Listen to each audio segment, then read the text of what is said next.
of vehicles. Now, we can have, in having this thing across from the 1,800 people in town, people are going to want, if you're going to provide a service that's not available on this side, people are going to want to cross that street. Have you ever crossed the street? I mean, it's scary even when everything is stopped. And I think this is something we have to keep thinking about. If it can be mitigated, if the developer can help us or whatever. I know underground tunnels are not good because it's for a high crime situation. But I think this is something we've got to be concerned about. If you're going to be selling a lot of nice candies over there, you can have a lot of kids after school wanting to go over there. That's something we have to, if it's going to take more Caltrans involvement, if it's going to take, you go to Mexico, you see the sign says topes. It's not topos, it's not gophers. There are bumps, and they stick up about this high. You hit those things, and you're going to bounce and bounce. Whatever it takes to bring that speed down, I want to know the developer has been talking about this with somebody. We needed to make sure that the San Juan Canyon folks are there because there's another 1,000 or so people coming down the hill. Let's see. And then somebody talked about a welcoming monument. I'll leave that there. Let's see. Those are some of the comments that I picked up that I will be looking for tonight. And again, I haven't seen everything on the details, but I started. Commissioners, anything else you want to comment on so we start talking about it with the public? Because I think we're going to have some. I'd like to hear what the public has to say. Please. Go. Okay. Anybody who would like to speak, we'll ask you to come up, get a slip from the Deputy City Clerk here, and we'll call you in the order that you sign up. But please, we'll keep it all in a professional, dignified manner. The applicant is prepared to work with us, so this is not an adversarial case. It is not an issue of can he or can he not have a service station. It's very clear in our zoning ordinance, he can have a service station. The question is what is it going to look like and how you're going to access it, and that's what is not in the ordinance. That is what planning commissions and councils are for. Okay. First person who will speak. Ms. Bonk. Thank you. I have questions about the restaurant and the drive-through restaurant part of it. Doesn't that violate our current ordinance? And, I mean, do you know what kind of restaurant? Is going to be a McDonald's or a Jack in the Box? Or, what road are we going down here? I'd like to know more about that. Oh, I haven't seen the name yet. And the other thing is the canopy. I haven't really seen the plans, but I know frequently the canopy is what is the part that's not very architecturally interesting. And then the lighting. The canopy on the side should drop down far enough to cover the lighting, because the lighting is usually very, very bright at gas stations. Thank you. Thank you. Valerie Edlin.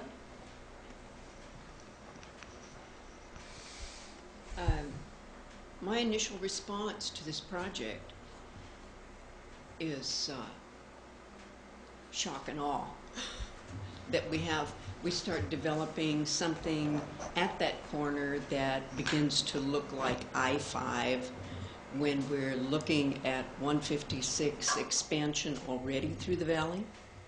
Do we want to start an I-5 mentality right here at San Juan as the highway or the people come through from 101 on 156? And I believe this venture is looking forward to the increased traffic that we're going to be having on 156. And I can imagine that it would be lucrative, but the cross traffic from the people who are in the Fremont Peak area, up the valley, canyon, as well as the Salinas Road increasing. What are we going to do if Del Webb develops around San Juan Oaks? And what if a highway comes in from the San Juan Oaks area. What if I think the convergence of traffic and building in that quarter is going to be extremely important for our future as far as the perception of this town in this state under the circumstances. So I think that it is an extremely important visionary problem that needs to be undertaken by you commissioners, and Caltrans, I think, should be brought in on the logistics of that highway, as well as the consideration for Lang Street being that one street that would link the other side of the highway to this side of the town. That's the one little artery that we would have that takes this historic area through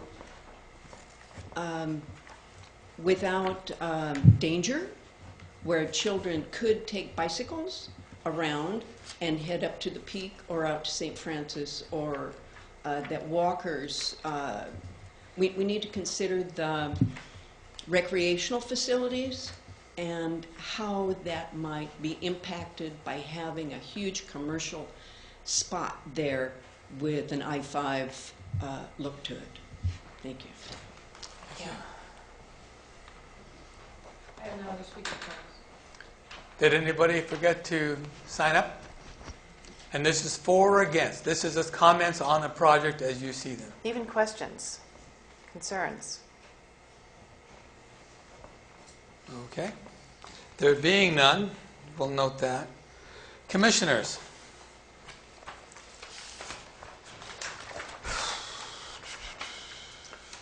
I think we should talk about the project before we go into the environmental review of it, so at least we know what the project is. Well, my initial reaction is that it's too big. To me, it's Costco-sized. We're not a Costco-sized town. And I appreciate the I-5 analogy. I think the traffic will be a problem because they'll all be going out on the Alameda. We're not going to have any ingress or egress on the highway, which is a good thing on one hand. But I think last time I wondered how the 156 is going to meet the other end of Mission Vineyard, and if there were exiting from this area down Mission Vineyard, what's happening down there? We have no vision really clear in my mind of how the 156 is going to, how close it's going to come to San Juan, and what all of this construction will mean to us at that end of Mission Vineyard as a possibility for another exit.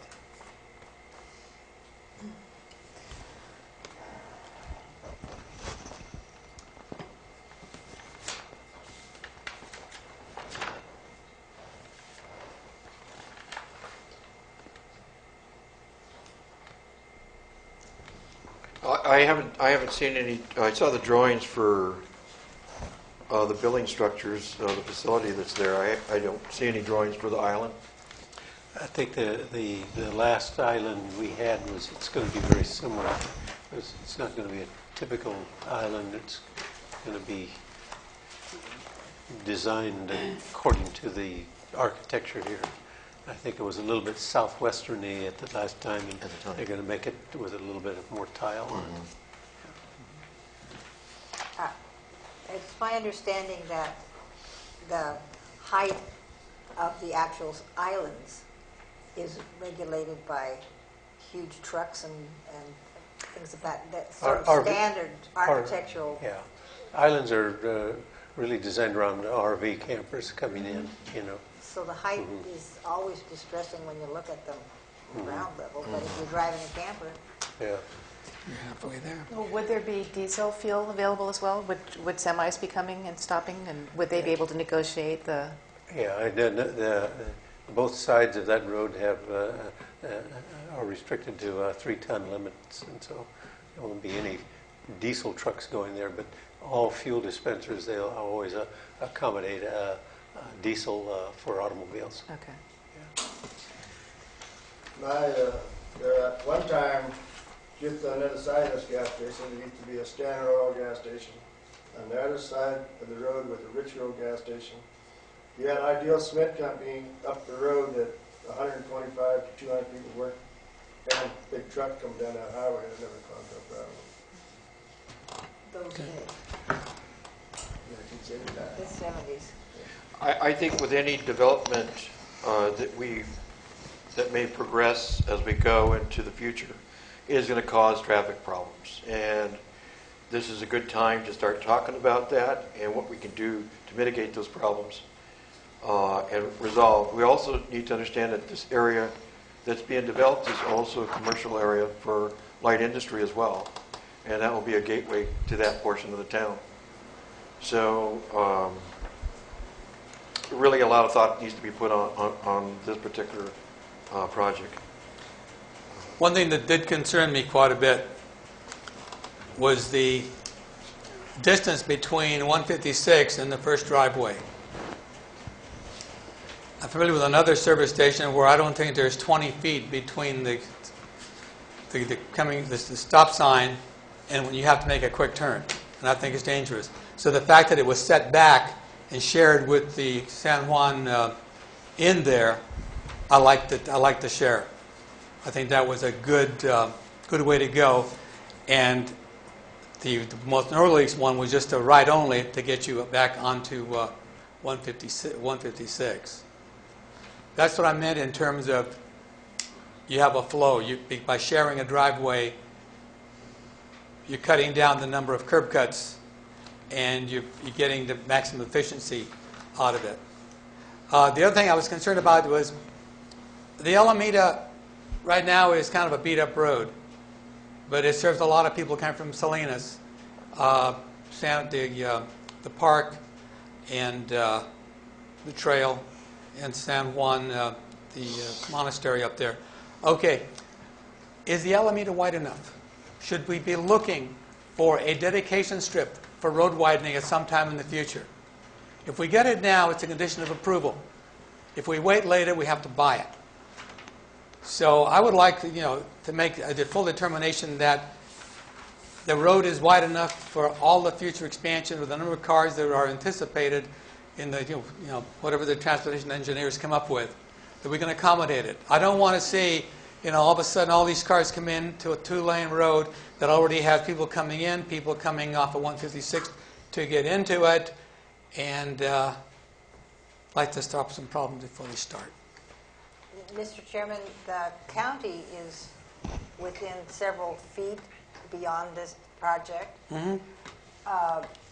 And I believe the county is considering some projects for that immediate area just beyond the county line, which, according to some of their drawings, say that they're expecting 350 parking spaces.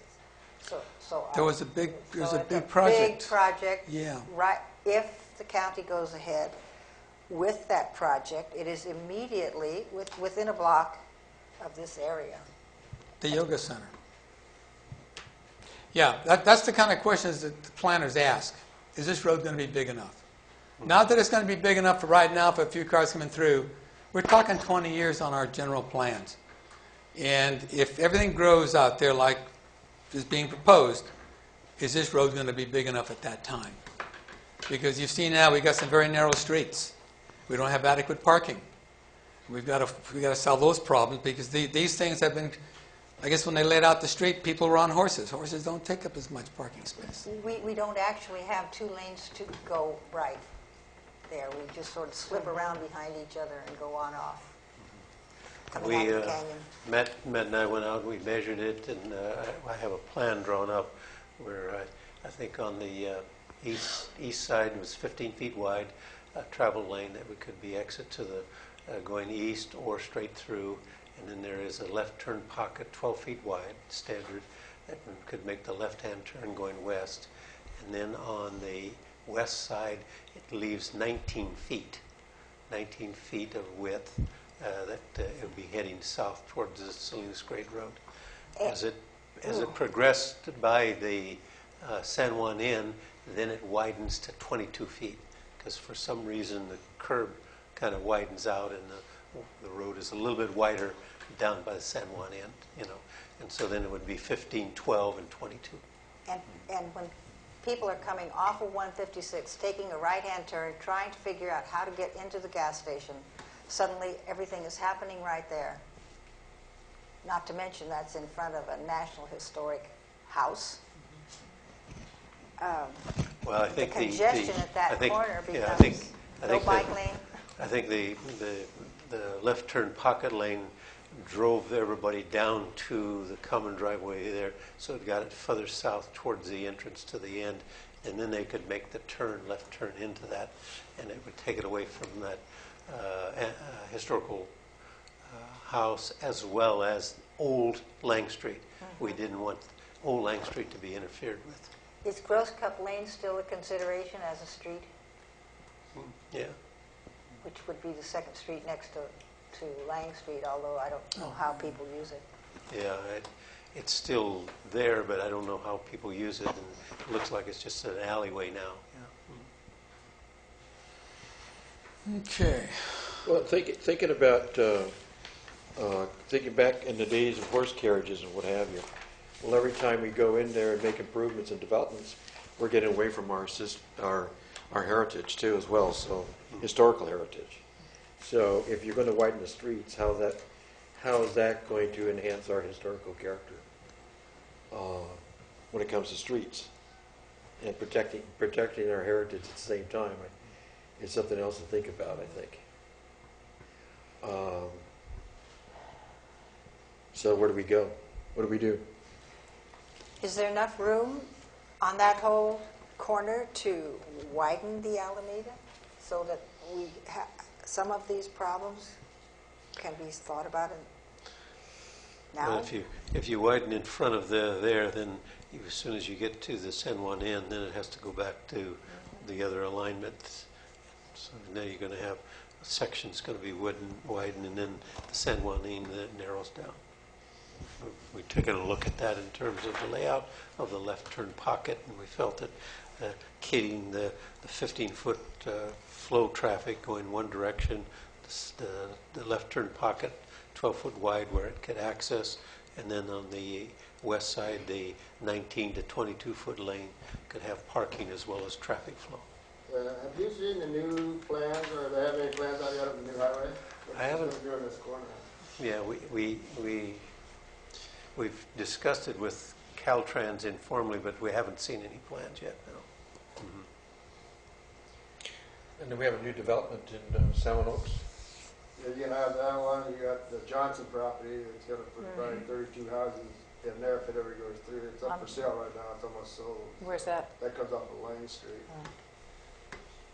Oh, that was over here. Does everybody understand Lang Street comes back and under the tunnel? I mean, Overpass. to But it doesn't to go through. Wash. It comes around to Washington. Is it the? No. It doesn't go does it? through Yeah. now. Does not go through now, but I think that would be part of the plan for the Johnston property. To join up with To join up, so there would be Both ends. added activity, and we also have a potential park for San Juan. Have some property there on the other side of the tunnel. Underpass, not a tunnel. Yeah, we've done some plan line research on that, and, of extension of Lang Street to the Alameda and Salinas Grade Road. What does the San Juan Inn think of the project? I think the applicants there have been talking with them.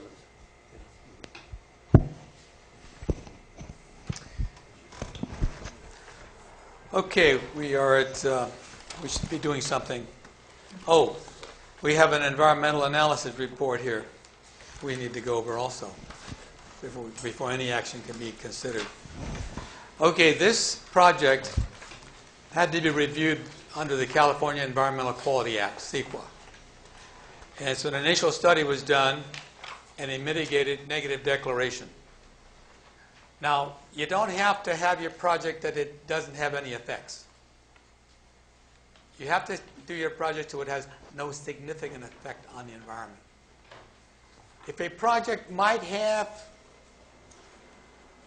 say traffic's moving and it could cause a disaster, but if you put in signals, it wouldn't be a problem. That's a mitigation. So even though it could, by putting in a mitigation, you keep it to less than significant. So that's what we're looking for. So you're going to have impacts or effects because something new is there that wasn't before, and it's going to relate to everybody else. So we just want to make sure whatever happens, the impacts are not significant, but less than significant. So staff went through this whole thing and did the initial study, and they came up with various mitigation measures that will make it a lot nicer than if they didn't have them. Staff, you want to tell us what's happening here? Upon completion of the initial studies, the first one was aesthetics, and we felt that there could be some mitigation measures that would classify the impacts to less than significant with medications or less than significant impacts. And one, the planting California native trees that are on the city's approved tree list would be part of the landscaping plan. Placement of proposed buildings on site that would not block visibility of the San Juan end. Aesthetics of the building and the canopy that would follow the San Juan design guidelines. Place on existing exterior lighting throughout the project would be meet and conform to the dark sky ordinance and be oriented away from the residential housing.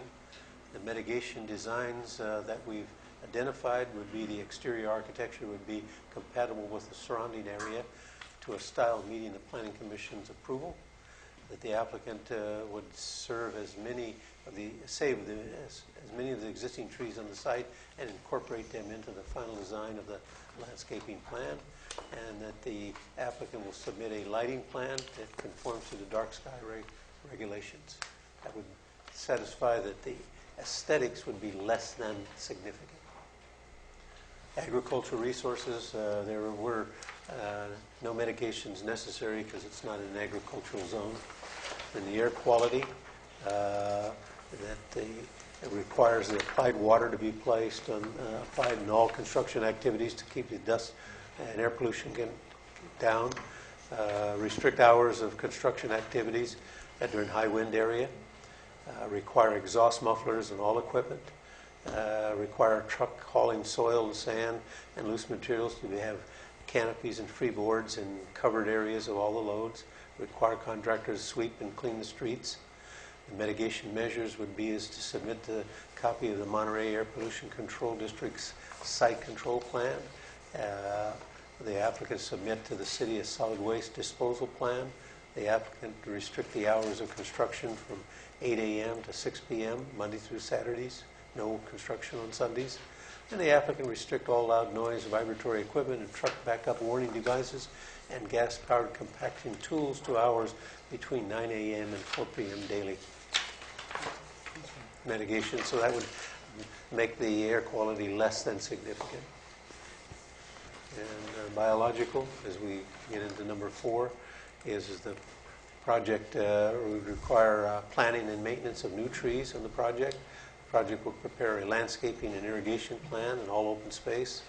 The project will incorporate erosion control measures during the construction of straw wattles, reseeding exposed soils, and storm drain retention and siltation ponds.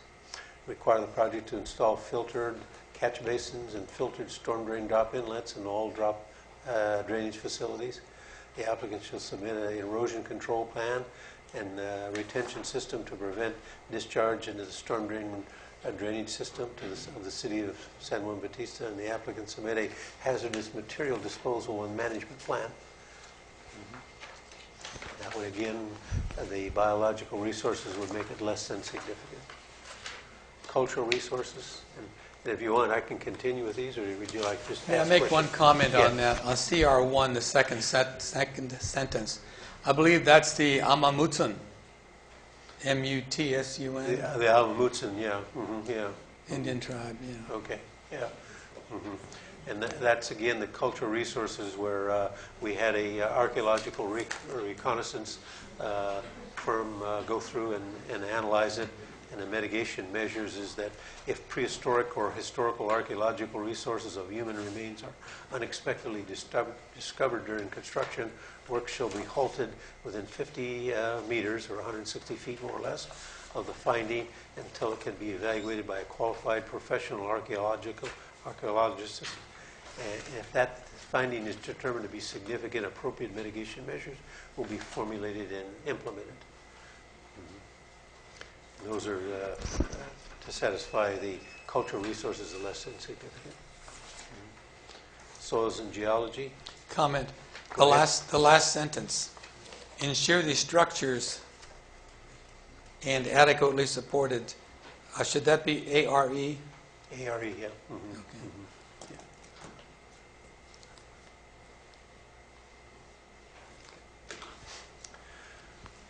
Sorry to bother. Yeah. Geology and soil relates to compaction, soil investigation, submit to the building department the building plans that conform to the Uniform Building Code and seismic anomalies, hazardous waste. We've identified that the applicant submit a city hazardous waste management plan. It's consistent with the standards that's operated in there. Notes will be placed on construction drawings.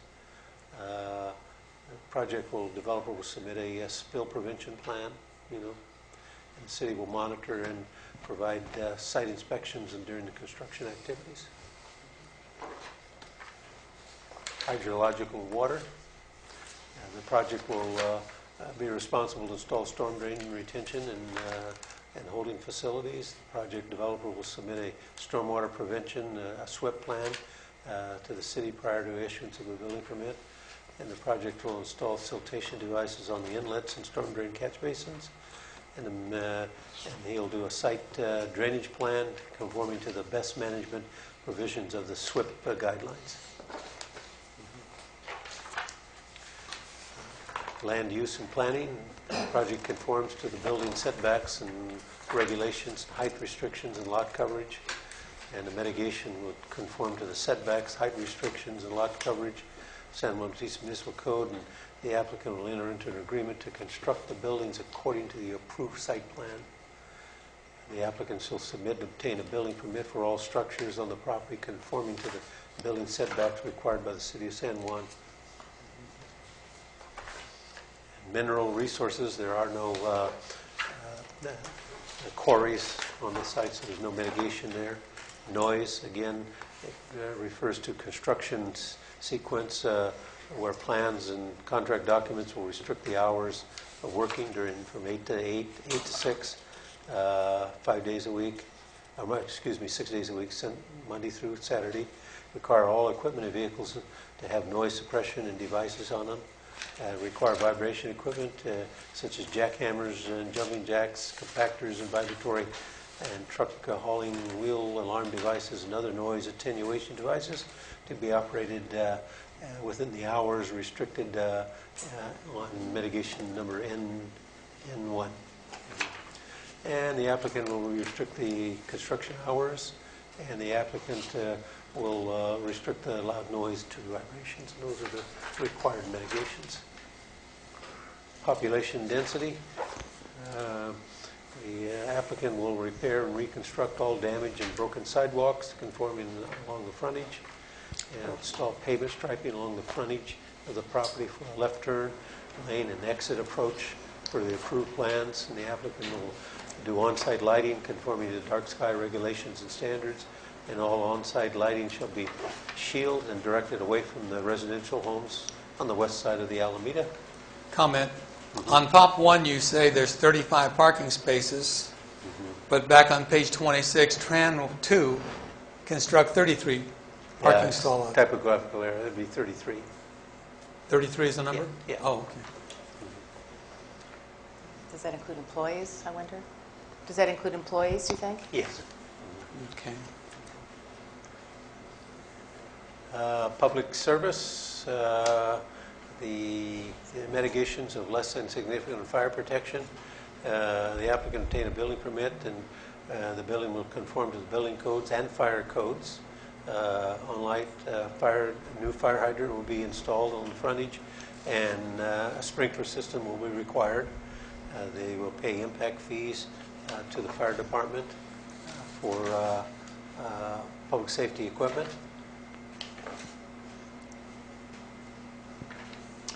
And in recreation, the applicant, there is no on-site recreation, but in the commercial there's an in-lieu park vehicle development impact fee. I think that's $780 per development. Transportation and traffic, this is where a traffic report has been submitted to designate the impacts of the traffic coming in and out of there, and it will construct 2 accesses into the property, provide 33 parking spaces, provide identification directional signs, install vertical curbs along all driveways and pavement, and the owner will share in the use of the driveways and the entrance and maintain with a maintaining agreement. And he'll enter a deferred agreement to construct the fair share of the improvements for acceleration and deacceleration lane along Highway 156.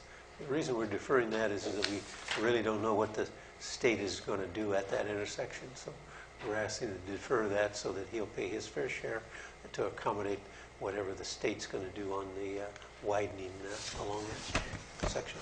On Tran 1, you said 2 access. Mm-hmm. We have the shared access, Mm-hmm. and we have the exit on the north end. The north end, yeah. That's not an exit. That'd be an exit, wouldn't it? That's just an exit, yeah. Mm-hmm. So access would mean both? No, exit, there'll be really 1 access and 2 exits. Maybe just 2 driveways. Maybe want to change that then. Yeah. Uh-huh. 2 driveways. Yeah, okay. And the other mitigation, number 9, is the applicant pavement striping along the frontage for a left turn lane, and that's land, it's lane, and exit approach for the approved plan. And utilities and service systems. That's where our water system, there's a storm drain improvements to handle the storm drain, and that'll go into the ditch along the Highway 156 alignment. And the project will require installation of storage area and containment, solid waste and trash enclosure on site. It will pay for wastewater treatment capacity connection for sewer. It will install a water service to all the buildings. It will provide domestic sewer connection fees, install a fire hydrant, and do an erosion control plan conforming to the SWIP guidelines. So all of those render the thing less than significant. And then the last is 18 is the mandatory findings.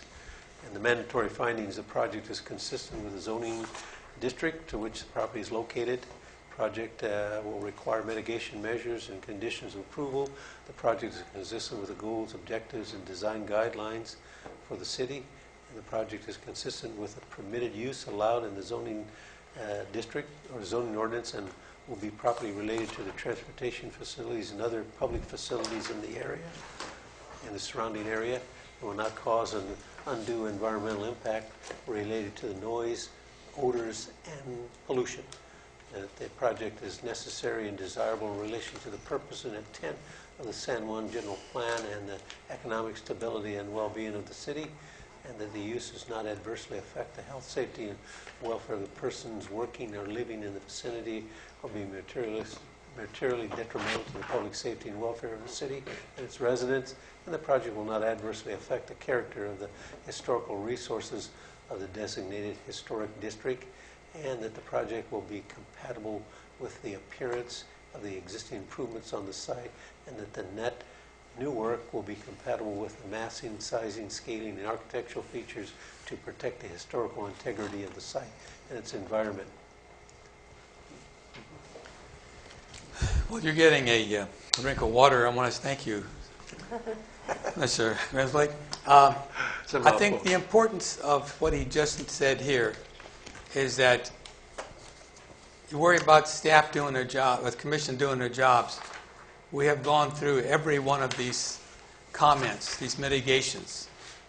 It wasn't just staff said something and it got approved. We've reviewed them before we came here, and we had them done publicly. So everybody now knows that we do ask embarrassing questions and we follow up on them. Every one of these mitigations is going to be a condition of approval. And there will probably be a mitigation plan to make sure that they're done. It isn't just saying, well, the city will do it. No. That man in this city at these checkpoints will check it. And that's the only way they get done. See, I want to make sure you understand, don't worry how the city's been run in the past. This is a new age. You've got a commission here who cares. Okay.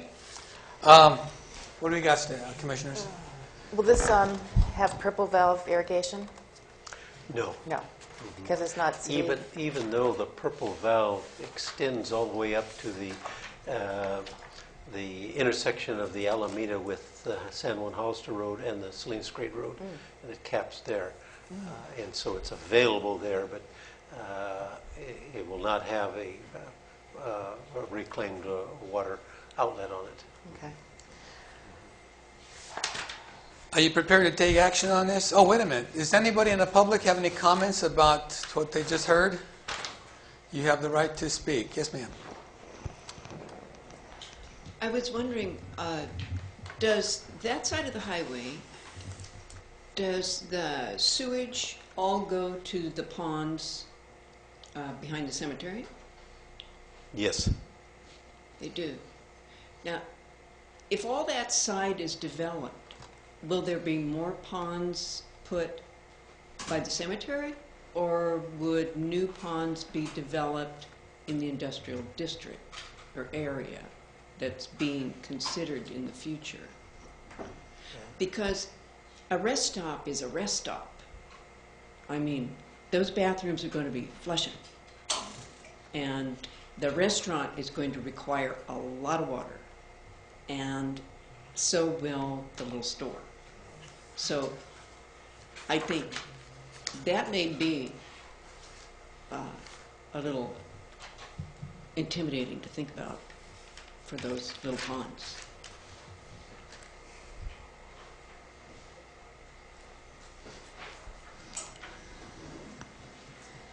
Is that a question? Or is- Well, I know I did see somewhere in here that you feel that the current waste treatment plant is sufficient to handle. Yeah, the current waste treatment plant has a capacity of 2.24 MGDs per day. That's 224,000 gallons. Currently, we're operating at about 160 to 165. There is additional capacity there. Each building permit, each development has to pay what they call a sewer capacity impact fee, and that goes into a dedicated reserve account for the expansion of the sewer treatment plant. Okay.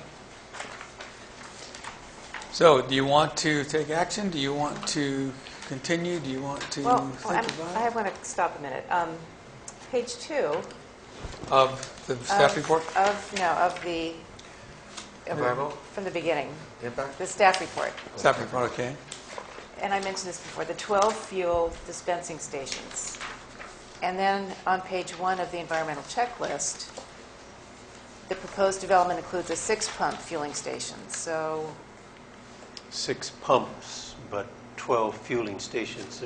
Each pump has One on hoses on each each side of the thing. So there's 6 pumps. There's 6 pumps, But- they'll be okay, they can fuel from both sides of the Okay. Oh, the pump. of the pump, yeah. Mhm. And that's So pretty it's not- standard in it's yeah. not as big as I thought. It's Yeah. not as big as possible. So you have 6 islands, serve from both sides, that makes 12. Yeah. But how many, okay, do you shop, do you get gas at Costco? No. Anybody? Aren't there 12? There are 3 horizontal I think islands. there's 8. Yeah. 1, 2, 3, there's 4, 8. 5, 6, 7, 8. And each side has 2. Each of every one, there's 2. Two hoses. Yeah. So there's 16 Okay. fueling So you have stations. an island with 2 pumps, and there's 8 Right. islands, Right. served from 2 sides, that's 16 pumps. Yeah. Okay. No, Okay. 8 pumps and 16 hoses. I call them fuel dispensers. Fuel dispensers. So it's not quite. Okay. So that would be a little bit smaller than that. Height. Okay, we have options to, if you need more time for any particular aspect of it. Now, I'd like to say one thing. This driveway down here, right next to where you come around the turn, Is that the one we got today? The one that, The north end? yeah. Uh-huh. Why can't they move this all the way down there to the end and make just 2 in, 1 in and 1 out? Well, yeah, it just creates Because this a... is a dangerous situation right here. it's terrible. That was designed for an exit only. Yeah, Where but they- you're gonna be coming out of You there. come out of there, and then they'll be restricted to go east and right around the corner. If you put a barrier there, they can't cross the 2 lanes to go to 101. It's just a mechanism for a little bit freer flow traffic. We thought about that, where if we cause them to go back, everything there, then it gets a little bit more. But I've been on that road right there where there's 4 or 5 cars parked there. If you got to keep people coming out of here right there, and that light changes real quick. you're gonna Well, have that a has to problem. be. Yeah, we have to have a discussion with Caltrans because that signal is Yeah, incredibly yeah, slow. the timing has to be changed, and the sequence has to be changed, and then the striping is going to move it over so that it's going to be 15 feet of width there. The average car is 6 foot wide. That'd be enough to where they can maneuver around there, and then there'll be a 12-foot lane for the through traffic or left. So you have been in discussion with Caltrans. We haven't seen the plan yet. Okay, because will there be anything installed on the freeway? Or it's not a freeway, on the highway to slow traffic down? Well, that's another thing, because we've been really interfacing with them to try to get this speed coming down off the grade before you even get to the cemetery, Yeah. to reduce the speed down to 45 so that they're not coming over that Washington Street crossing, and like Ernie has said, they're going 70 miles an hour through that intersection. That's the slow ones. And, Mr. Chairman. Ma'am. Commissioner. Is there a mechanism by which we can condition the permit based on asking the applicant to do something to help when Lang Street joins over to Washington Street, so that We don't local ask. we can ask or tell? We don't ask, we just make it a condition of approval if that's what you want. We need to be able to help the people who are in San Juan Bautista access the other side of the highway, Fremont Peak, San Juan Canyon, the Retreat, De Anza Trail, Salinas, from downtown without having to go through the hazard, whatever Caltrans decides to build there at the corner. It's just, that's, I guess I should stop there. Do you want to continue, or do you want to take action tonight? If I you don't felt there was see- something you could pursue or look into, Lang Street will open someday. Can this applicant be part of helping to get that open? We have a city park over there. well, we if you want have to private access. property, he's kind of limited. I know, but it's still something to ask. Ask, and maybe we will receive. Roger, that Johnson property, aren't you talking about taking that highway, not going through Lime Street because it's not too big and running up further?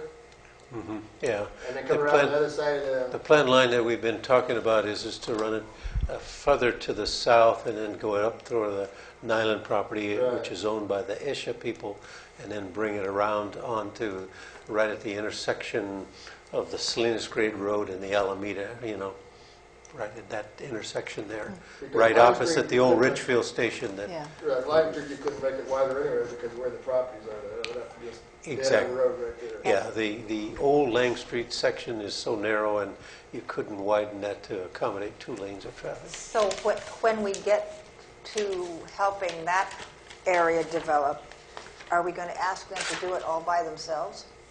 To Depends pay on their the expense development. of opening That's their development. the road? It's their development, true, but we are creating what I consider a hazard right here now.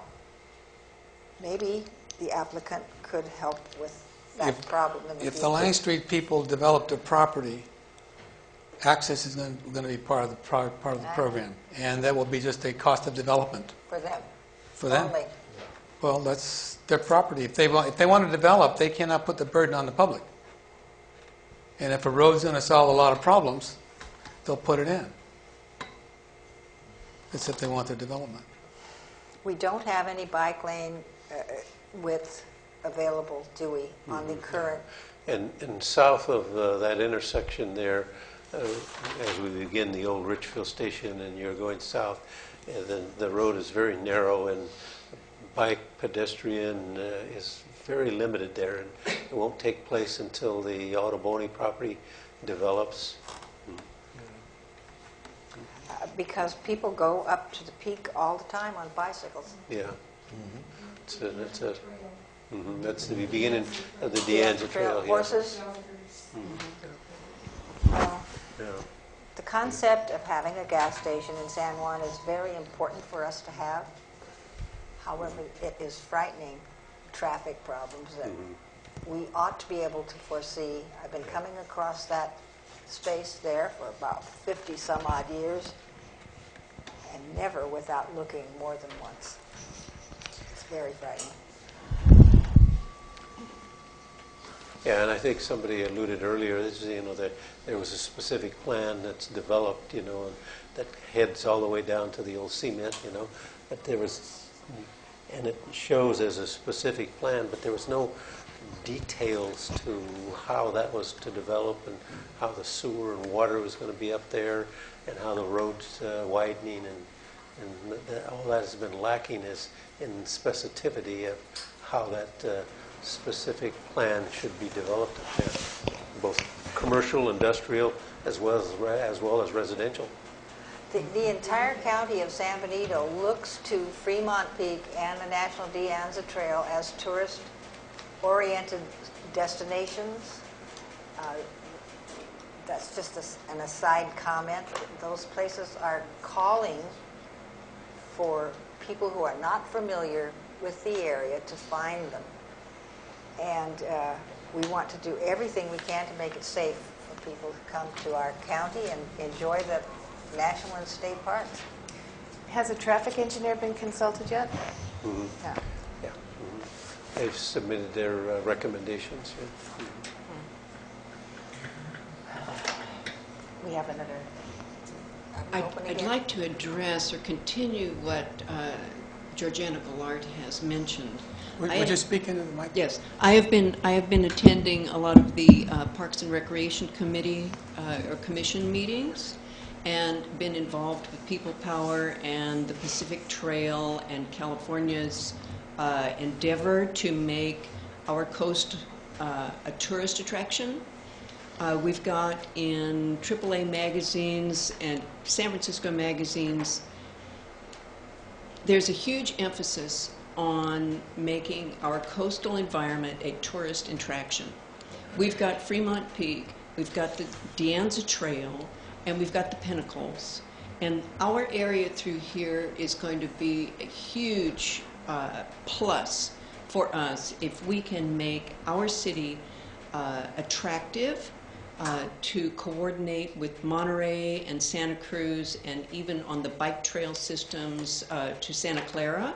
The Parks and Recreation Commissions or departments are being they're looking at San Benito County with a heavy eye, trying to figure out how they can get the wine trails, the recreational trails, and everything together such that we create a really vital tourist area in order that we prosper.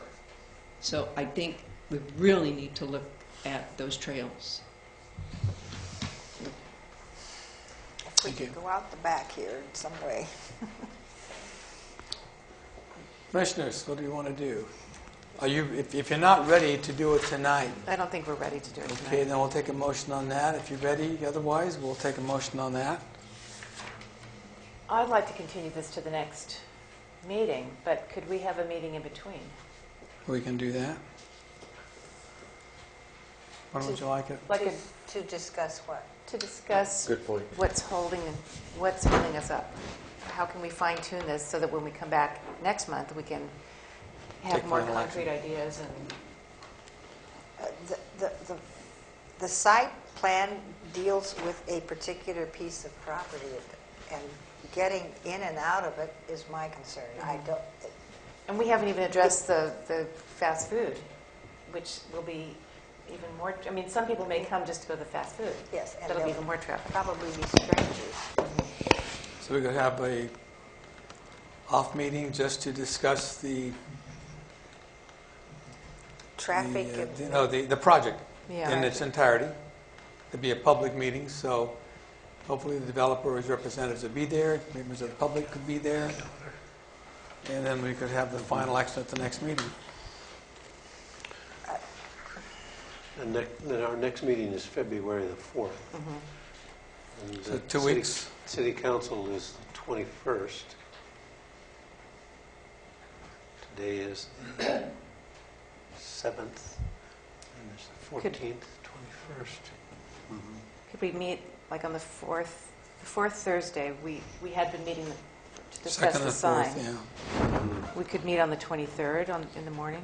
23rd? 9 o'clock. Yeah. And Committee as a whole. now we take this planning commission. Oh, special. It's just planning Special. commission. Yeah, it's just a special meeting. That's special.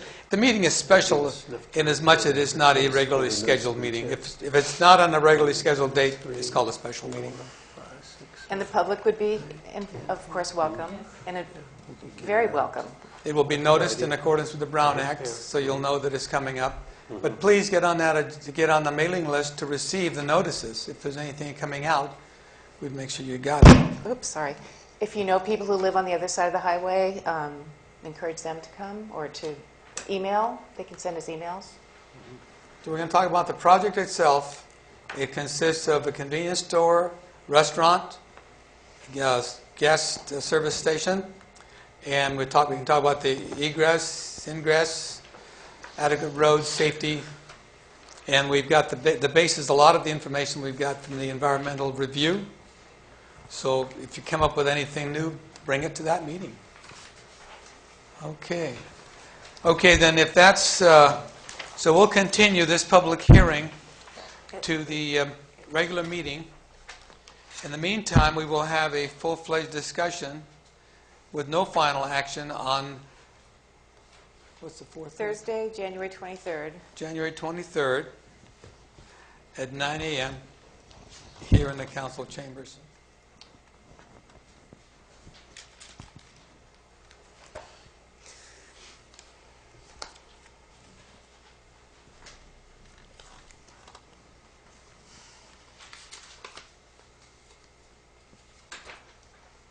Okay, all in favor?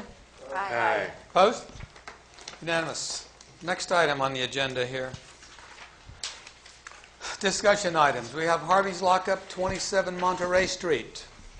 We've had a lot of problems with non-compliance. Staff has been working with the person who received the permit. And this is one of the things about permits. They have conditions, and the conditions are not voluntary, they're a matter of law. Failure to comply with the conditions is a violation. It's a ticketable offense. So we just want to make sure that the conditions of approval have been met, and that's what we are reviewing. Staff, can you tell us where we are?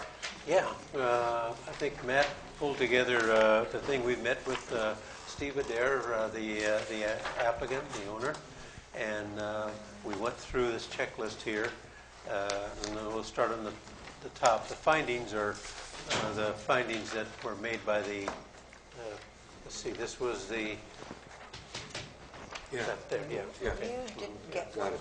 I'm looking that we for got it, too. last time. And we got a new Okay, one go ahead. today. Okay, We did? Yeah. yeah. Oh, that's for Harvey's lockup. I thought that Yeah. was for this project. Yeah, this is the Harvey lockup. Yeah.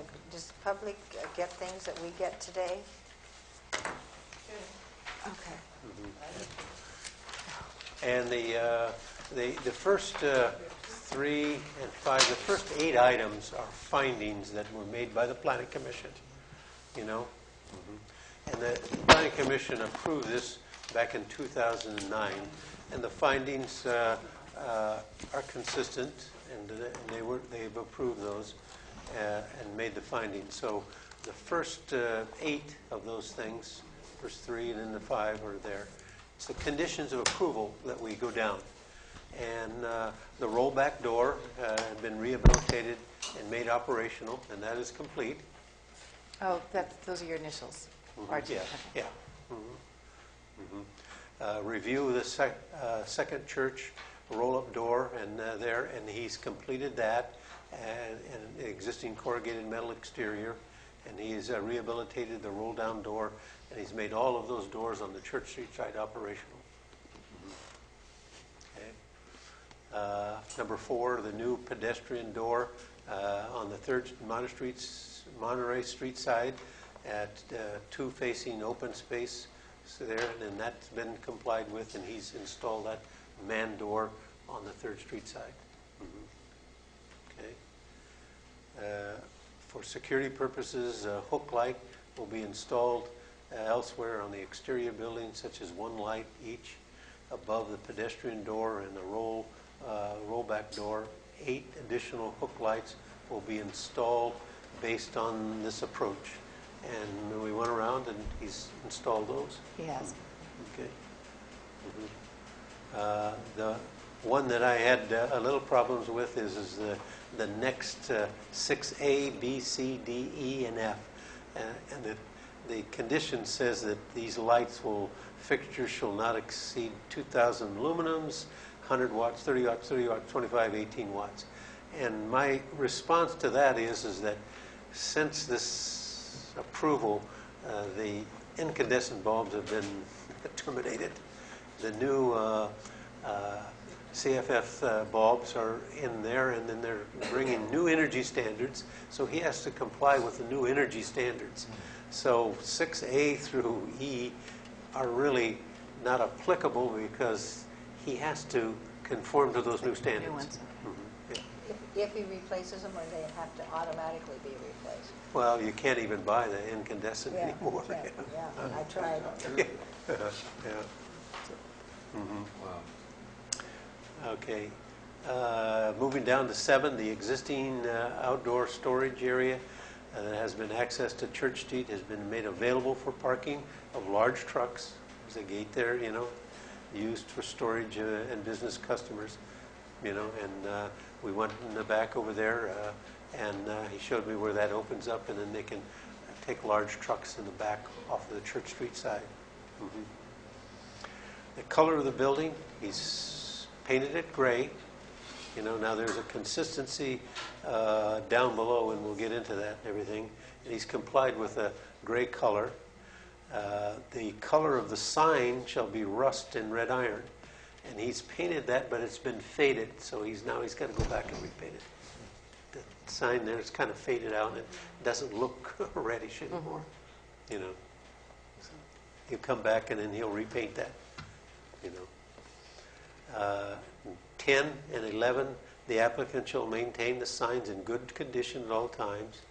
And I looked at them, and they look very reasonable, and he's maintained them, and he had somebody a couple of weeks ago up there trimming them and cleaning them up. So it looks like he's there. And now the question there is commission would go maybe take a look at it and see if you feel that he's kept the signs in good working condition at all times. Let's see.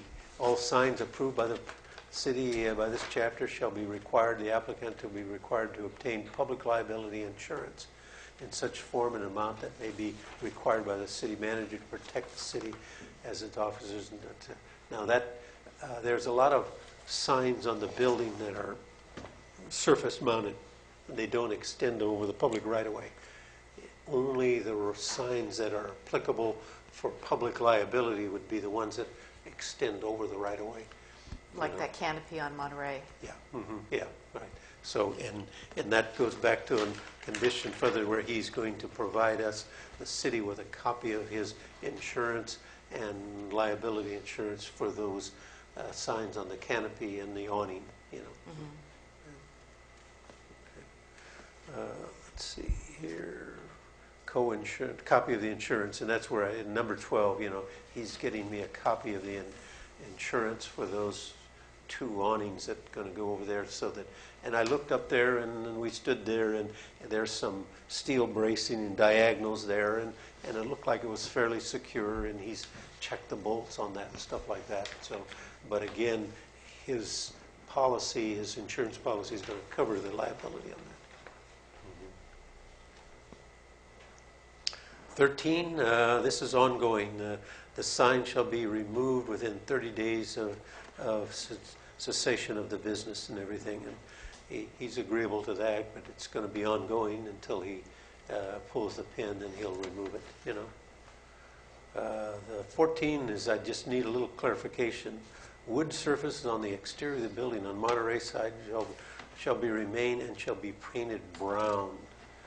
Yet up above it says the building on number 8 will be painted gray color, and I wasn't around when they approved that, and I just put 3 little question marks clarification.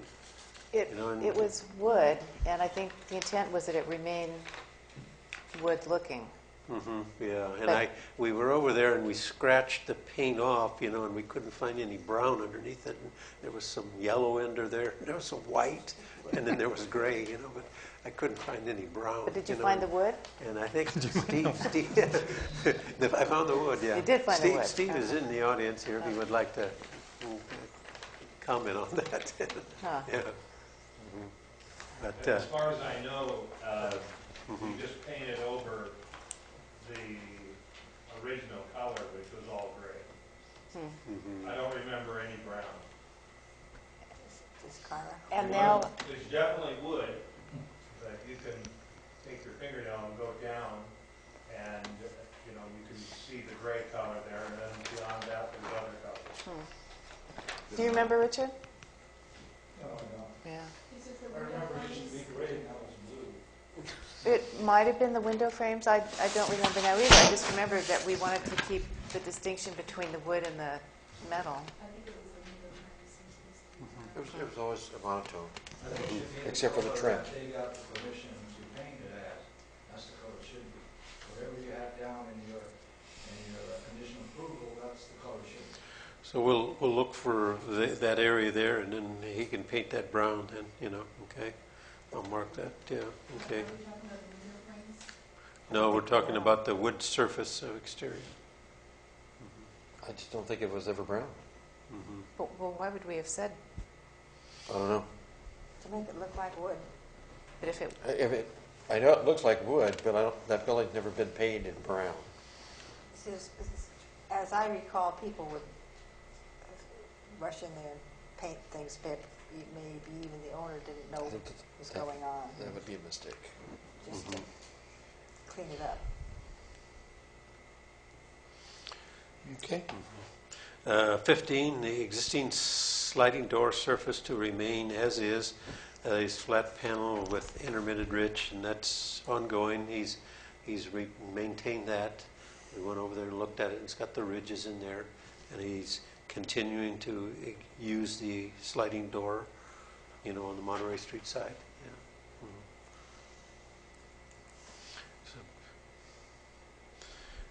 16, if found, the flagpole on top of the building above the second story will be reinstalled. And I think I'll defer that to Steve. He had mentioned that it's fallen off a couple times. Yeah, we've installed it several times, and the wind, the high wind, the flagpole doesn't stand a chance.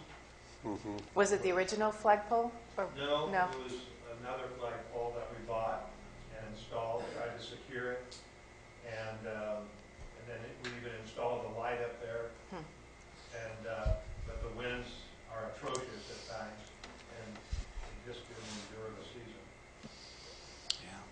As I recall, the flag was installed by someone who was a mayor in San Juan. It's not a really historic flag, I don't believe.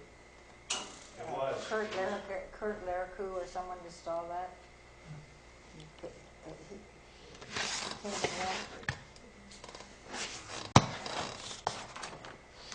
Okay, what do we want to do on 16? Is this, we want to have them reinstall it, or, come back and we can entertain and modify that condition? And we can schedule for a meeting where you have the power to Yeah. say. I'd consider that. Yeah, okay. Let's go to If he 7. wants a flagpole, we can arrange that. Well, I think the If point that was... one won't make it, then I just hate to have the guys, up and down, Right. up and down. I think the point was that we thought it was there was an original flagpole to the building, probably an old wooden one. And Yeah. 17, boarded windows on the Monterey Street side below the second floor will be replaced with glass, and they,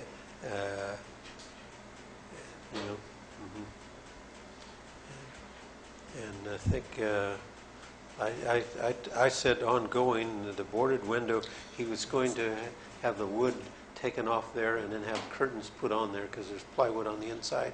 I think the wind guy was in there at first, and then he left, and the new person in there didn't want people to see what's in there and break the window and get in there, so they put the board on there to just keep the vision out. Steve can kind of maybe fill me in on that, but he was going to advise the tenant that he rented it to remove the board, and then they will maybe put some curtains in there or something like that so that people couldn't look into the building. but will they replace the windows? Because are those the louvered windows on the... No, those are the Jallist windows. That's number 20 down there. Oh, okay. Yeah. We have put a curtain up there, Mm-hmm. so you don't see the wood. Yeah, okay. The wood is behind it. Well, I noticed today when I was at the museum that there are some curtains on the first floor windows with the louvered windows, which is nice, better than the boarded windows, but you've still got some missing window panes. In the Jallist. Yeah, Yeah, right, yeah. I And- think there's one missing Jallist pane in there, yeah. at least one, yeah. Yeah. They're hard to find. Cut specific. Let's see, 18, window frame on the is to be painted brown, window divider to be painted white. And I looked at it, and it looked like it was brown and white. You had the white trim around it.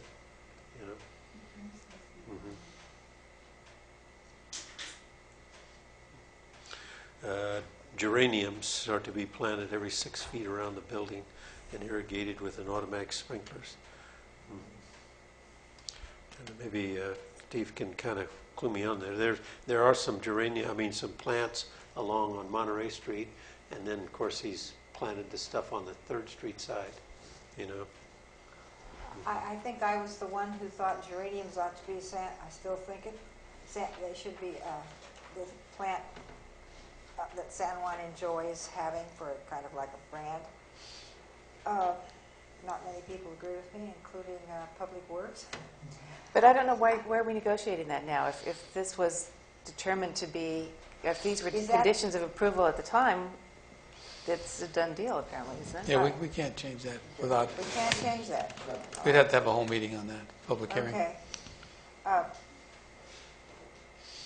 mean, this is what they wanted at the time, and all we're doing is getting him to comply with the conditions of approval. And geraniums apparently was the condition of approval. Could But the automatic sprinkler? could Steve ask for reconsideration of this? He could, I Oh guess. yeah, no question. Yeah.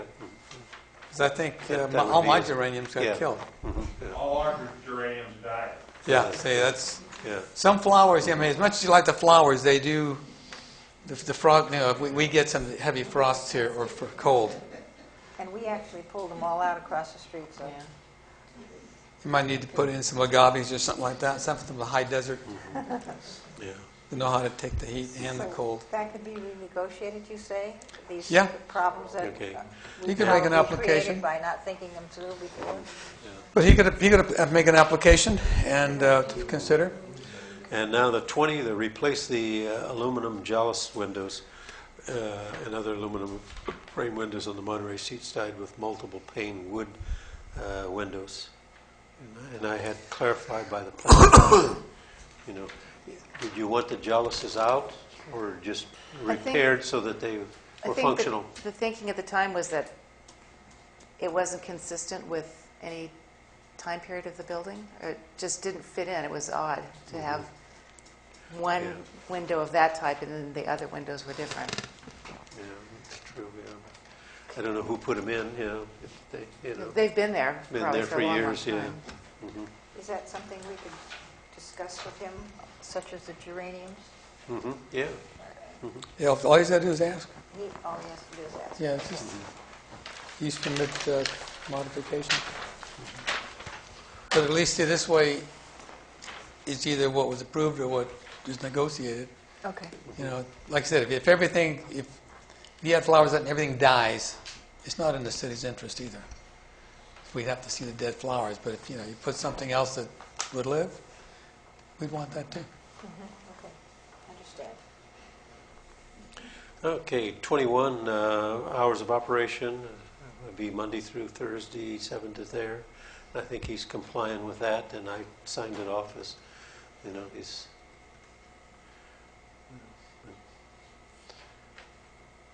And let's see, we go down to general comments and from the city engineer, and one property line, city right-of-way not shown on the plans, purposes plan, and everything. And the plans that I have shows the property line, and it's adequate, and he's just going to get me a copy of his insurance to make sure that there's liability if there's any inconsistencies.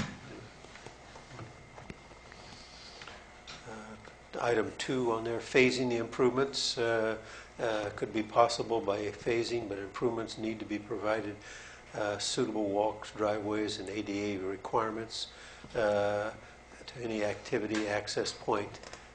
All the accesses that he has, he's made them handicap accessible. When we go down to the public improvements, you'll see where he's initiated of the 4 handicap ramps, he's installed 3 of them so far, and we just have 1 to go. So he's phased that in to where he's complete 75% of the handicap ADA requirements on the corner. 3, the plans do not provide complete curb, gutter, and sidewalk improvements along the perimeter. And again, there's curb and gutter on the Monterey 2nd and 3rd Street side, but there's no curb gutter on the Church Street side.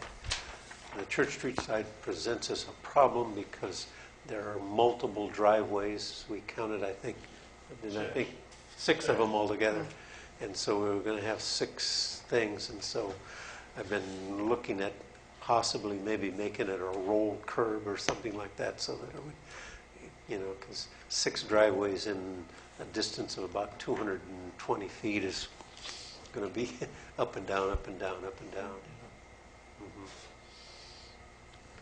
So we phased it because his intent is to comply with this, but as the economics improving, and you know, because Steve is, when he got this approved back in 2009, we've gone through the worst economic depression since the 20s and stuff like that. So he's trying to manage these according to his cash flow, and he's phasing a lot of these things in, and he's trying to complete them as he goes along with his cash flow management.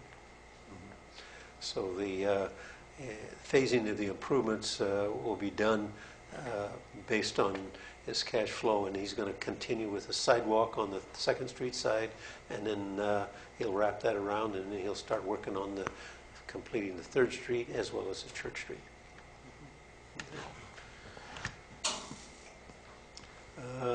4, along the project frontage of 3rd, Monterey, 2nd, and Church, all missing sidewalks, handicap ramps, and again, he's phasing those in. We have the improvement plans on file here. He has a copy of them, and everything that he does is according to those improvement plans. 5, the owner shall obtain an encroachment permit for public improvements. One item that hasn't been done is the fire sprinkler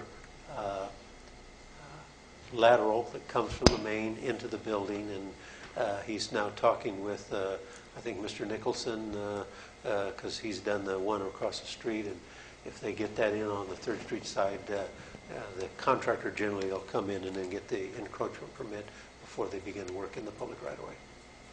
So all the other pipes in the building are in or no? No, that's another thing, is So you're that just gonna they come across and then get the riser and everything. The sprinkler plans have been submitted, but nothing has been installed because he's going to phase that in when he gets the lateral in, the check flow, and the backflow valve in. So when do you think you have all that put in? Done?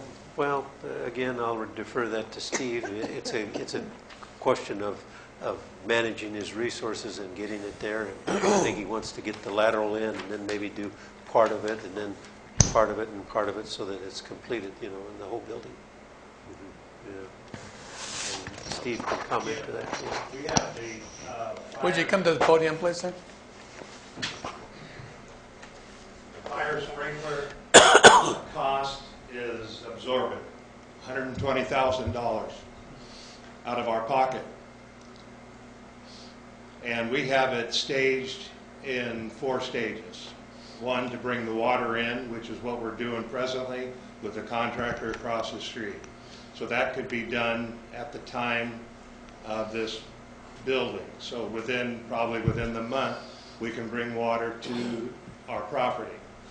Then by the fall, we should be able to start on the 1st stage of water sprinklers. That would be on the 3rd Street Monterey side of the building. So that whole end should be under fire sprinklers by the end of the year. Then 2 more stages. We should be able to accomplish that by next year. So the fire sprinklers should be complete, as well as the sidewalks, curb and gutter should be complete by the end of next year. Everything is based upon the financial stream. I'm sure you understand that, being a contractor. We have not drawn 1 penny out of this property for our own self. We have not drawn a paycheck. But you did agree to do all this stuff, so. We did agree to do this, but I'm just telling you the human side, sir. That we poured every bit of energy and every bit of money we had into this property so that it could be up to the conditions that we all agreed to. And we will do it. We just need a little bit more time. We can only go as fast as we have finances. The reason I pushed the fire sprinklers in, because we just had a big fire in San Juan, almost burned half the whole block down. And we don't want this to happen in that. Absolutely, nor do I. I have my business here. Right. This business is an extension of me. And so I take it very personal. And that building burned up, I take that very personal. And we don't want, that's the last thing we want. And and 2 years ago when I came on board, I met with Steve and we went through the sprinkler plans and everything, and he was trying in vain to get financing for it, but the banks were just withdrew, and so it was, and he just got trapped into a situation where he couldn't even get the proper financing, and so I told him, I says, let's just do it in gradual then, according to his cash flow,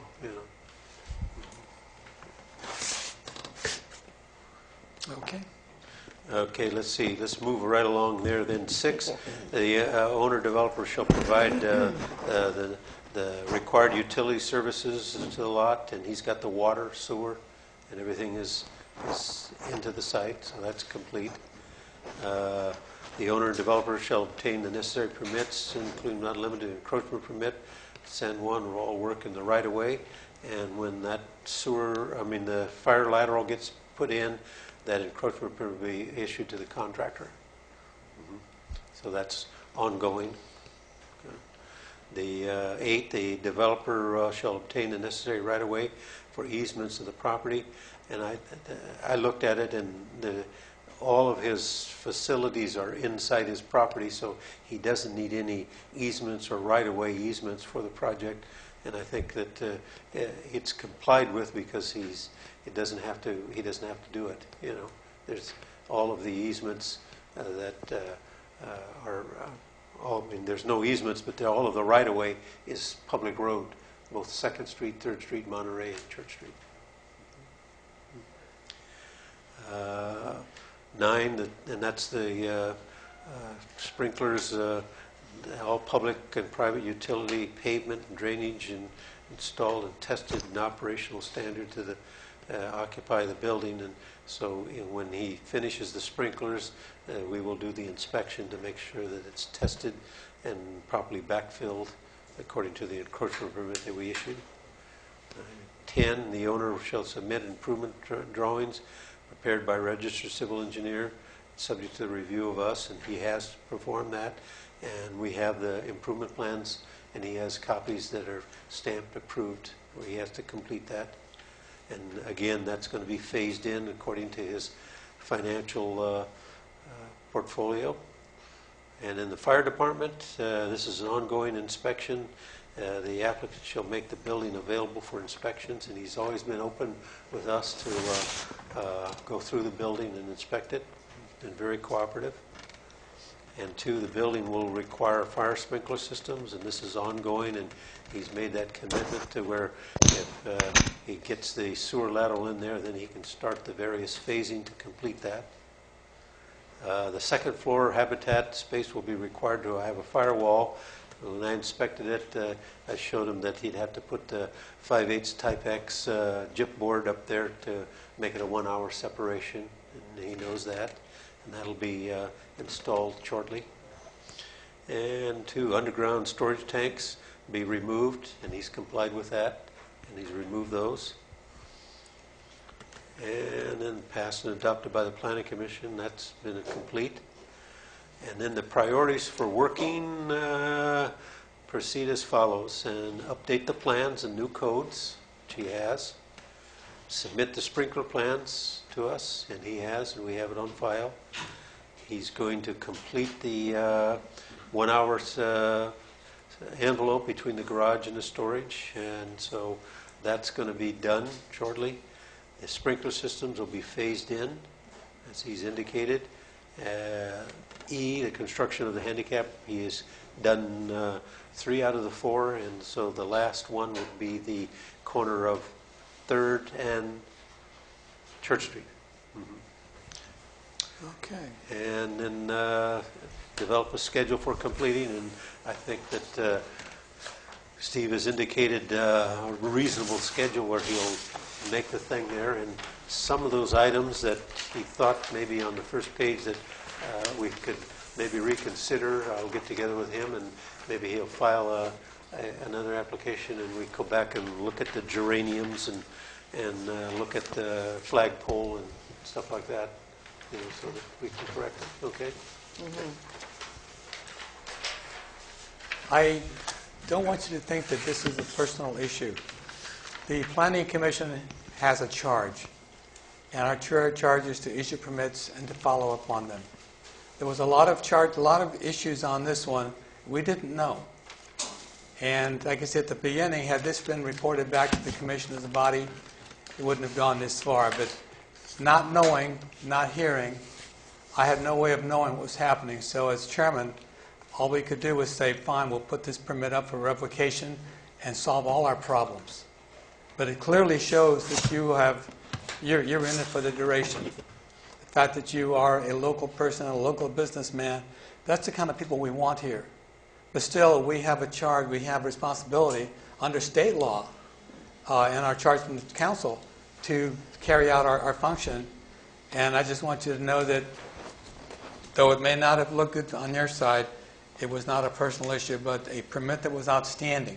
And we have others we're going to go for, because if we don't get compliance, why do we bother giving permits or trying to get conditions met? But a lot of times conditions are meant for public health, safety, and general welfare. And when we saw the sprinkler system, we were concerned. But again, I see where you're coming from. You're doing this on a staged program, so we know it's coming. But now we do, because we've met you.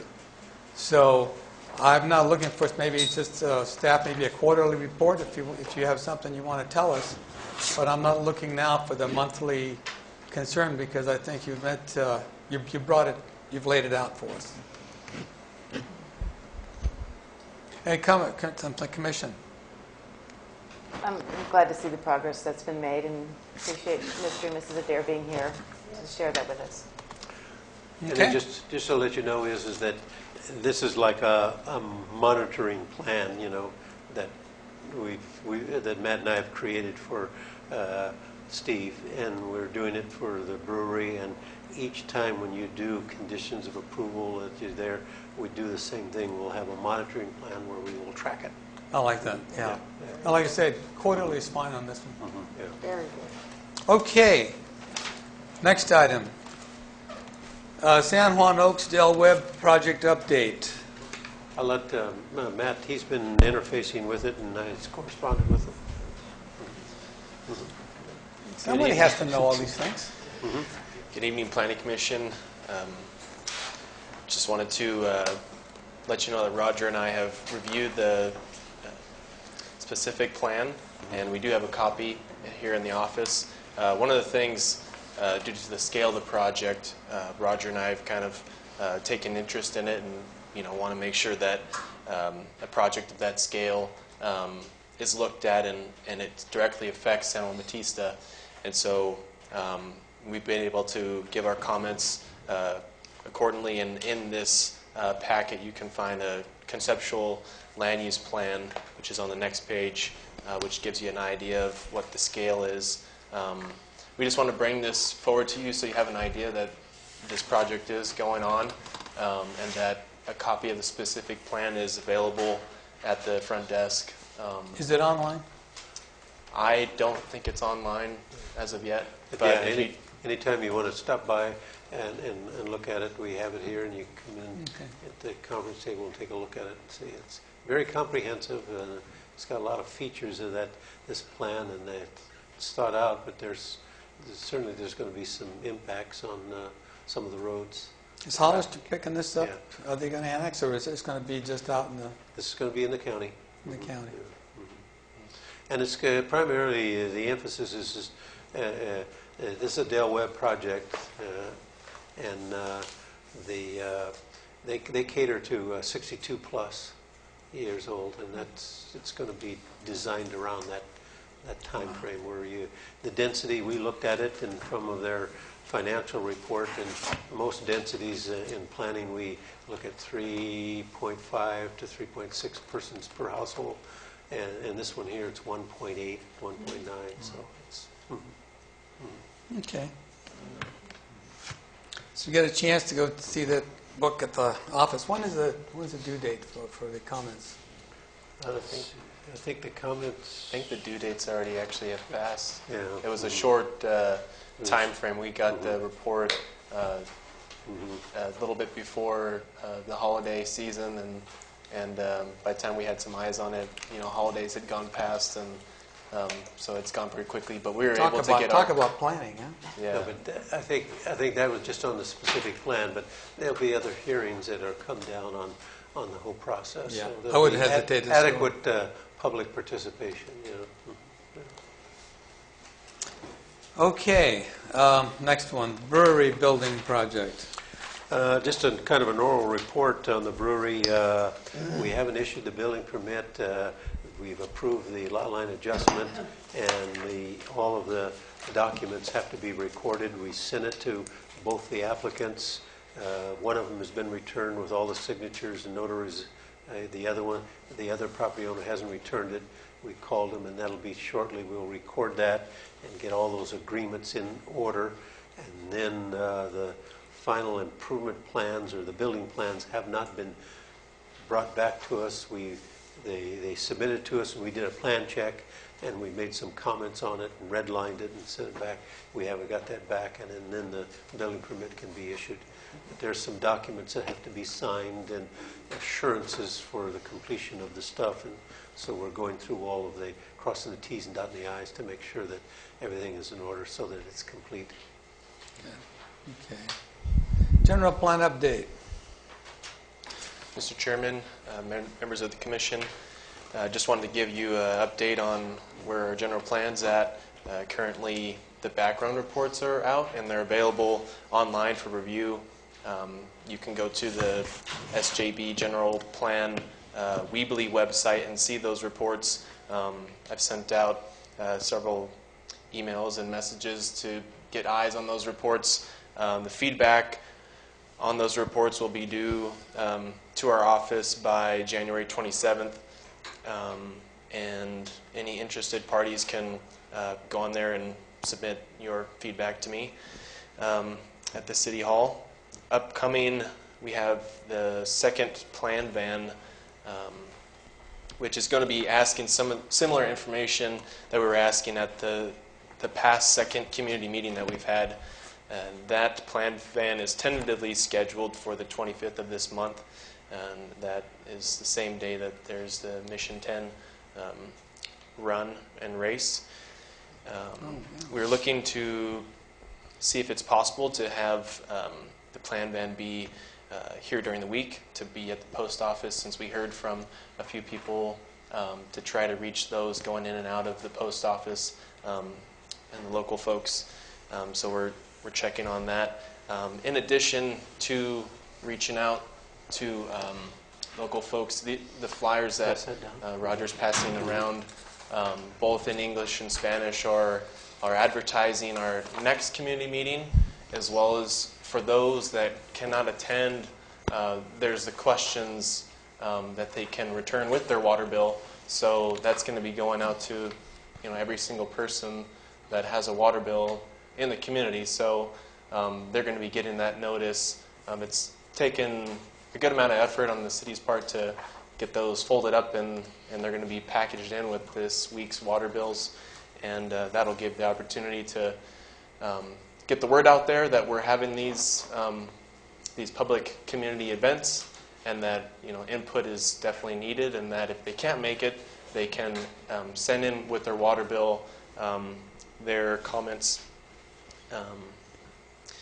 And then I believe that's kind of where we're at. The third community meeting that's coming up is February 12th, and that is at the community center at 6 p.m.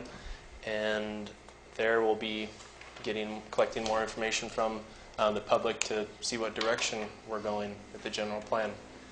If you have any questions, I'd be happy to answer them. Commissioners? Thank you. Okay. A packet of updated forms and fees to go to City Council. Yeah, in your Planning Commission folder is as we kind of went through all of our fees and all of our forms and found a lot of inconsistencies, and so we kind of straightened them out, and you can see.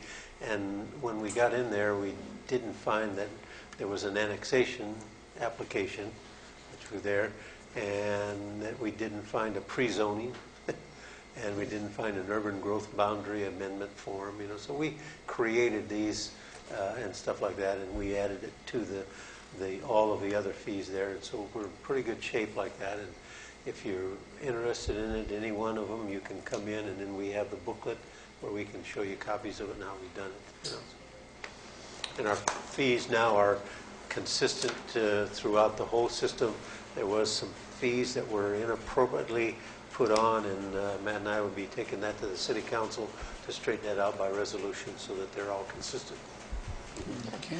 Another additional thing to add to that is that having all these forms updated here in the office, currently online There's kind of a mix of Old fees. updated old forms and things like that. And so, once we get this package all together and get it through City Council, then those will all be updated and Great. it'll all be concise and consistent and clear and good for the user to be able to manage and get through.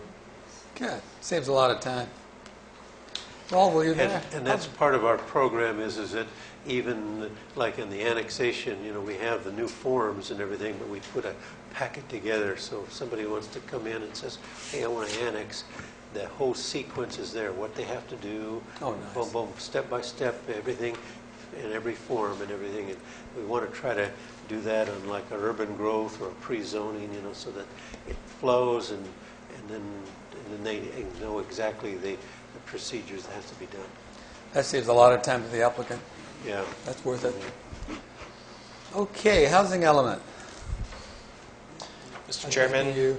Planning Commission, final draft of Cycle 4 housing element was submitted back in October, and we just got word back from Housing and Community Development that the review was found in compliance of Article 10.6 of the Government Code.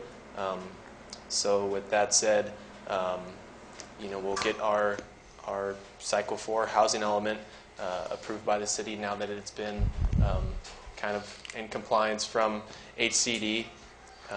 And so there's some things that we need to get taken care of with this housing element that need to get done before the general plan and the next housing element, which is already basically due because this one was so far behind in getting done. And so there's going to be a few things that need to be taken care of and implemented before we can get that done. And so we do have some time that we can kind of work through those in the next few months. Some of those being Senate Bill 2, which is allowing transitional and supportive housing in all zones, all residential zones, and also allowing the city conditional permits emergency shelters in R1, R3, and mixed-use districts by right pursuant to SB 2. The city shall select one zone where it can be allowed. Mixed-use zoning has been identified as the most appropriate zone due to the most vacant land and it's near urban services. And so getting some of those And we'll be bringing done. we'll be bringing those back to you so that you could approve that and then recommend to the council so we can change the ordinance and allow that. Yeah, just put it as needed, and we'll move on. Because we want this one done too. Yeah. Yeah. We've And been dragging it too long. Right, and the other thing that had just popped up this Monday was the community block grant development. So there's funding available, and so now that we're going to be found in compliance with our housing element, we can go for that funding, and that funding, those applications for that funding are due by April 2014. So. We got a lot of work to do. So We'll hold a special meeting if it takes that to meet that need. I'm familiar with the operation, but just tell us. We'll have a special meeting just to do what's got to be done. I think there are some opportunities for us to, because of the CBD grant funds and stuff, that we can make applications and at least we can be in there running for some funds that'll help us out. That's big. Good. Okay, regional housing needs. Mr. Chairman, members of the commission, You get it all, don't you? yeah, I got the interesting stuff near the end to go over. So, part of with Cycle 5 are going to be the regional housing needs assessments that are going to be brought forward by HCD. And what that is they're going to be giving those numbers to San Benito County, and then those get distributed to City of San Juan Bautista, City of Hollister, and San Benito County. And the Council of Governments, they are the ones that go through and they kind of distribute these numbers in a fair manner. And so for the next planning period, which is coming up, and it's going to be an 8-year cycle, whereas past housing elements were on a 5-year cycle. they're going to be breaking up those numbers. And included in your packet was a few of the methodologies produced that break up that total number of 2,194 units. And so the methodology that is in favor and is being proposed is methodology A, which is AMBAG Employment Forecast 2025.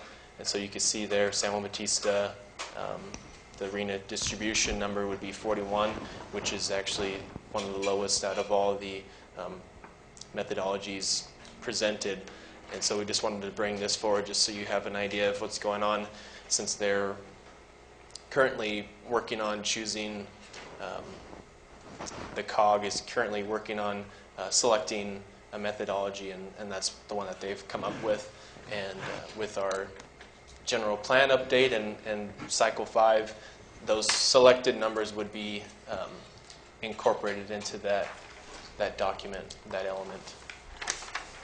And so this is just to give you the information as it unfolds. Thank you. Let's see, sign ordinance update. Do you want to talk about that? Okay. We have felt that we were done after a year of work, And then some. and we recently fine-tuned it to the point that we are pretty confident that we're done. Basically, under intent, one of our key motivators is to provide for the health, welfare, and safety of the citizens. So we've added, under general regulations, we've added item K, interior lighted signs. Businesses shall be allowed one lighted sign during business hours of their choice without a permit, and as noted below. A lighted sign can be placed inside of the business building. Inside shall be defined as within 12 inches of the actual window glass or exterior wall opening visible from the outside, but may not exceed a maximum of 216 square inches. So we're hoping that that will mitigate the proliferation of all the bright lights in many of the windows at night. You know, different bar signs and ATM signs, and you choose one, and it'll be unpermitted.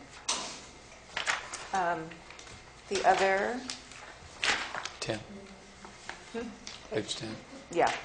Another item under prohibited signs is, well, I think I didn't highlight this, but under prohibited signs is item A, portable A-frame signs, prohibited. Item D, animated moving or simulating movement signs. And then the final big change, or maybe that was it. Yeah, it wasn't much. Yeah. I think that was it. And what we hope to include are graphics and other things that'll be included in the permit. One of the comments that somebody said is that sign that we had here, you know, and I Yes, think Chris brought yes. it up, and I had liked it and Yeah. stuff like that had the open and everything. And they made the comment that would be illegal. It wouldn't be. It would, no, it would be legal? It would be legal. Oh, okay. Because what we've eliminated are the A-frame signs. A-frame, yeah. So I think what we're talking about are the signs that the sign that Chris Martirano brought back from Kentucky. Yeah. That Larry Gerbrand is now using. It's got a very small footprint. It's very stable. It doesn't impede traffic. It doesn't seem to present any safety hazard. Yeah. So if people just keep that in mind, if it's not going to interfere with traffic, if it's not obtrusive, it should be okay. That's not unsafe. Yeah. And where is it saying, where do I look when people ask you about It that? was on page 10. Page 10. Simply said, portable A-frame signs are prohibited. But The fact that it says A-frame takes that sort of monument yeah. feature. So I think that says it all right there. I think if in one item that's going to cause us the most problems for enforcement, there's a lot of them down there, yeah. Yeah. Well, that's what we have city councils. And code enforcement officers. Yeah. I know Matt and I were talking about it where we've seen in some other jurisdictions they have an A-frame and they only say it's going to be 15 inches wide and no more than 3 foot there, and it takes the space of those hotter plant jobs and it doesn't encroach any more than that, and it has to go right next to the building. Very similar to what the sign like Larry has going right next to the building. See, our problem is with the wind. The wind, yeah. You get something that narrow, and it's just going to go. And if somebody's at the bottom, bust a toe or something. Yeah. Okay. So next month, we'll bring this back as a Continued public hearing. yeah. And we're working on the graphics. We got that. So are we going to have a meeting before next month? Not for this. It'll be We are the done with February. this. Is there anything you wanted to? Well, my question And is... you want this as public hearing also, Continued. Yeah, we continued it. and we're notified as a public hearing. Continued public hearing. Yeah. I think the original question, and I don't know if we answered that question, was that all internal signs are prohibited.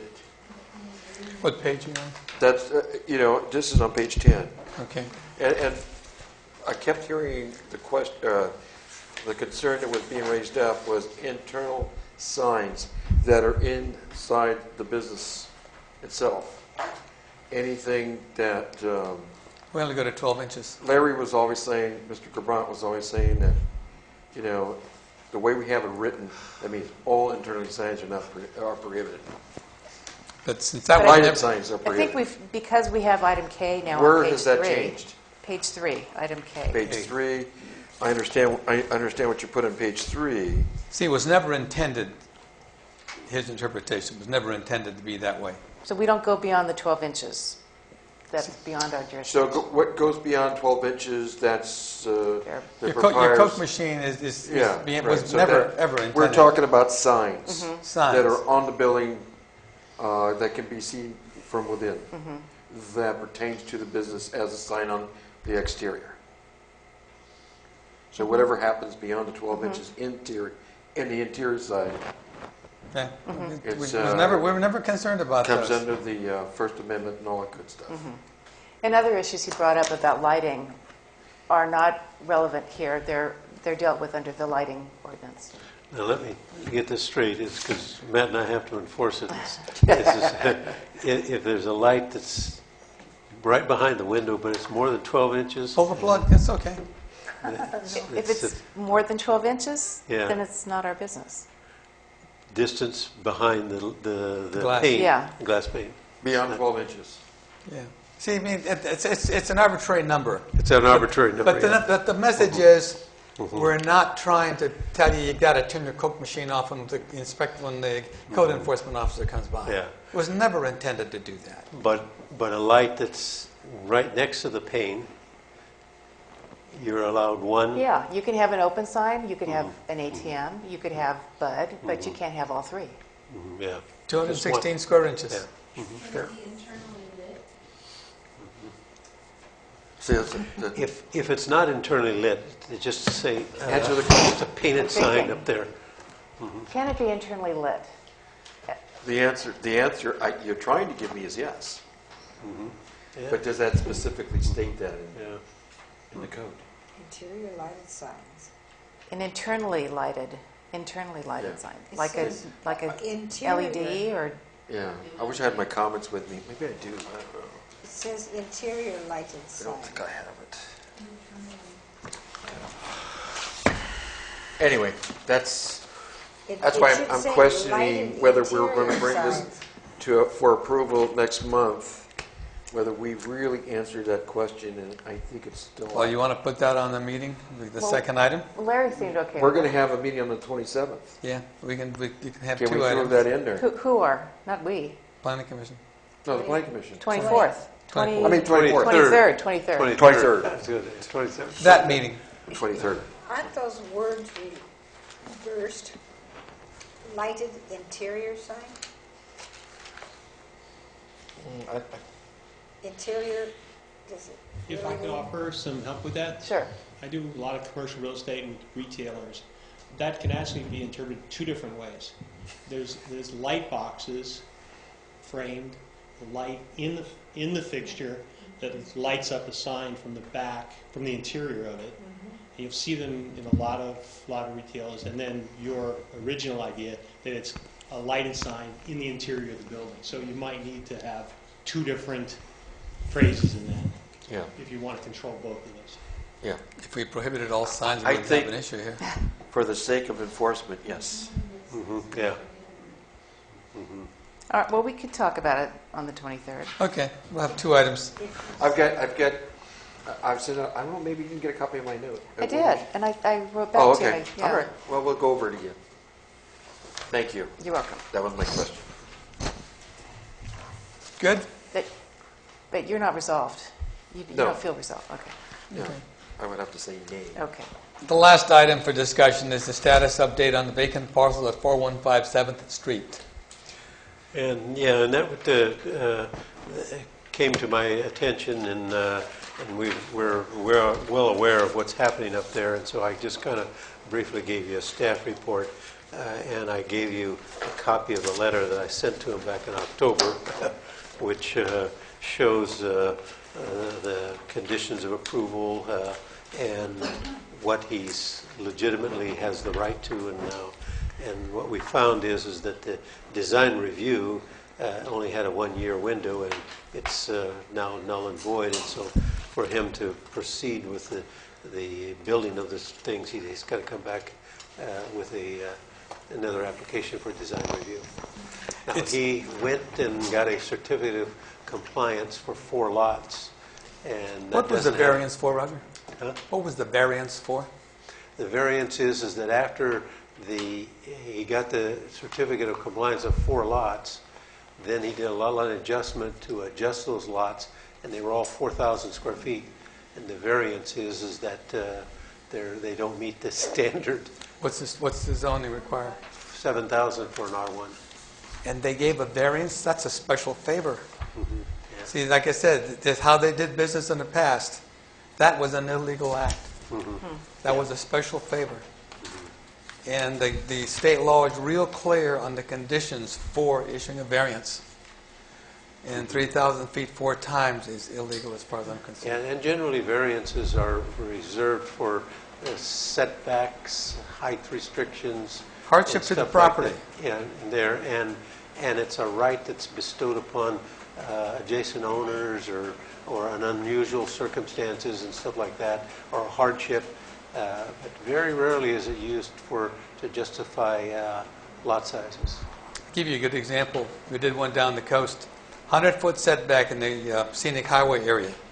The property was only 100 feet deep off the highway, which meant he'd have to be building in space. So by giving him basically a variance to 30 or 40 feet, he could still put the house almost on the edge of the cliff, but that was a hardship to the property. It was not big enough. It was not because he wanted 4 lots on it. Oh man, I can't believe this. Okay. Anything you want the commission should do on this, or you got it under control pretty good? It's just information, and I'm sure that he'll probably be back with a application.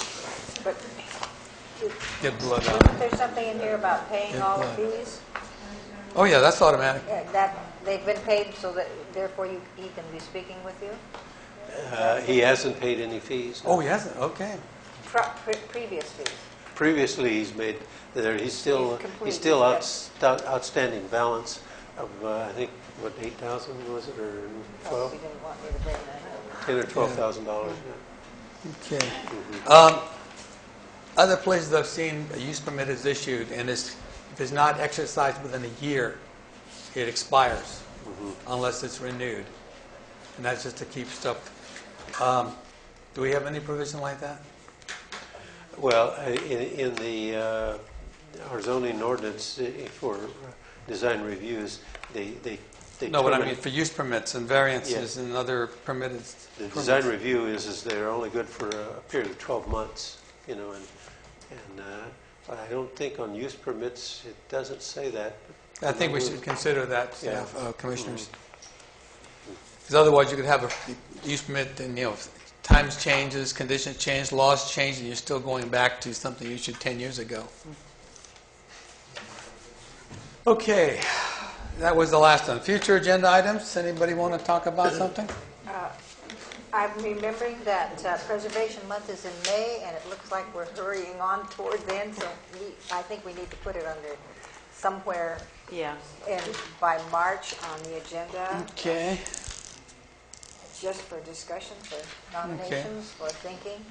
When do you want to put that on? March? February seems pretty full, doesn't it? Yeah. Okay, we'll do March. March, Preservation Month. And I think the next month we will have on the agenda nominations of officers. Okay, February. Nomination officers. Okay. Anything else? The sign ordinance. Okay, February sign ordinance. Um, And also the gas, ARCO. ARCO. And the formula businesses. Formal business. Yes, you're talking about busy month, is right. How about, I was going to ask the question, skyline ordinance? Hillside? Yeah. Yeah. Yeah. This We'll bring facility- that back. We had it here, and then we were just doing some fine tuning. And You want that we'll bring February or that, we'll March? bring that back for consideration. February or March? Yeah. February or March? We'll bring it back on February, and then Okay. if you want additional stuff, we can continue it. Yeah. Hillside. Okay. That's it? Yes. Okay. Was Linda recognized for the president for the thing at San Juan Oaks? Yeah. Was she recognized last month? We didn't Yes, I think recognize. so. Did we I talk think I about was. that? Yeah, I'm sure. We didn't. Let's What do we? do that. Yeah. What's it called? This. Philanthropy Day. Okay. She was our, In January, there was, or no, it was in December. There was an event. There is something called Philanthropy Day in America, basically, and it's done by regions. And basically what happens is that recognize those people who have really put out and done a lot for others. And so, Philanthropy Day for some people is donating a lot of money, other people looking for money, and other people donating an awful lot of time over and above. And every nonprofit organization in the county was asked to find their philanthropist of the year, and they would bring them to a dinner at the San Juan Oaks, whereby they would be recognized. And the city of San Juan Bautista chose Vanda Guibert as its philanthropist of the year. Now, she serves on the Planning Commission, she serves on the Historical Board, and she's also president, I believe, of the Historical Society, in which she puts hours and hours of, unpaid, just dedicated time. And this is what it is. It's not that you're getting paid, not just getting golden glory. It's that you're giving of yourself for others. And I just wanted to recognize this, make sure everybody knew about it, and congratulate you on being selected and recognized. Thank you.